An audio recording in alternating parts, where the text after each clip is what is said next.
Good afternoon, brothers and sisters and friends. The United States and the world, during the last 3 months, has experienced a viral epidemic in a magnitude not experienced in over 100 years since the Spanish flu.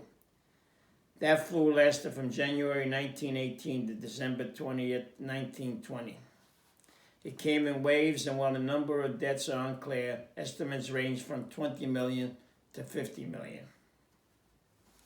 President Trump on Friday, March 13, declared a state of emergency, which is still in effect as of this writing. On the same day, I limited the number of OSDIA members who can meet at installations, and on Monday, March 16, I decided to close all installation and all other large events. Most states closed schools, businesses, and all social gatherings. Again, the state of emergency is still in place and restrictions remain in New York State. As of this date, approximately 55,000 people have succumbed to this disease in the United States. About 17,000 of these deaths occurred in New York State, and especially in New York City, Nassau, Suffolk, and Westchester counties. While the deaths have affected a cross-section of the population, it has especially disproportionately affected the elderly and those with pre-existing conditions. While there's speculation about lifting some of these restrictions, it appears that most medical experts, including one of the foremost experts in this area, Dr. Anthony Fauci, who in the past was honored at one of our Nela dinners, believe that social distancing must still remain in place at this time, particularly in areas like New York, where the epidemic has been so widespread and with such high morbidity. As of today, although there's talk about a variety of new medical testing procedures on the horizon, there's no clear indication of when this pandemic will end.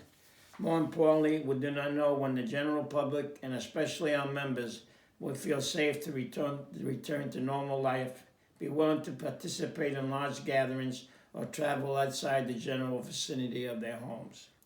Therefore, our executive board unanimously accepted my recommendation that our annual convention be canceled for this year. This past Saturday, April 25th, pursuant to Article 49 of our bylaws, our Grand Council unanimously ratified the recommendation of the Executive Board. Besides the health and safety of our membership, always our number one concern under all circumstances, the following reasons were also considered. The cancellation of the convention will be a substantial financial boost to our filial lodges at this extremely problematic and stressful time, especially when fundraising is difficult and we are all experiencing emotional distress. Also, some of our younger members may be out of work and may also be facing financial stress. Therefore, if conditions allow, we will replace the convention with a one-day event in very late October, early November, within driving distance of a vast majority of the delegates. At this event, we will have abbreviated executive board reports, trustee and commissioner elections, large charitable donations, the state $100 raffle, and other essential business of the order. Until then, outgoing trustees and commissioners will remain as acting trustees and commissioners with the full authority granted by our bylaws. We will keep expenses as low as possible, about $100 per delegate to offset our expenses. Travel expenses for all Grand Council members will be paid personally, and guests will be charged an amount equal to the cost per person that will be paid for the venue and for meals. The delegate charge and the personal expenses payment may be modified as necessitated by our budget. It is important for the financial health of the Grand Lodge that we have a balanced budget for such an event.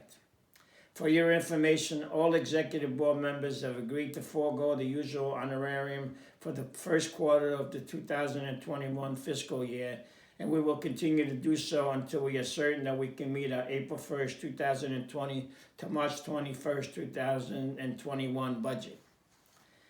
In the event circumstances will now allow an in-person convention meeting, the one-day convention will be held by social media, as would the raffle.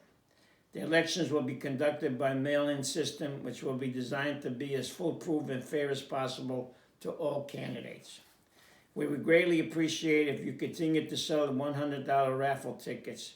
This is our largest fundraiser for the Grand Lodge, and we require it in order to meet our financial obligations such as salaries, rent, utilities, insurance, the newspaper, and such other normal expenses. The raffle return has been extended to mid-September, but please return all sold tickets as soon as possible and continue to attempt to sell the rest. Please do not return the unsold tickets since you still have many months to sell them. Other Grand Lodge events such as the golf outing, the gift of sight luncheon, the Coolidge Anemia Dine Around, the Grand Lodge Cigar Night, and the Golden Lion Gala are still scheduled, and cancellations, if any, will be dictated as warranted by circumstances at the time.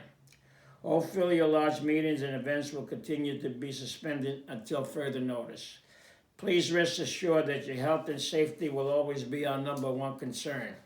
We will never put you in jeopardy under any circumstance. Please remember that I am always personally available to talk to you for anything that you may have on your mind. May God bless you, and kindly pray for our nation, Italy, and the rest of the world during this difficult time.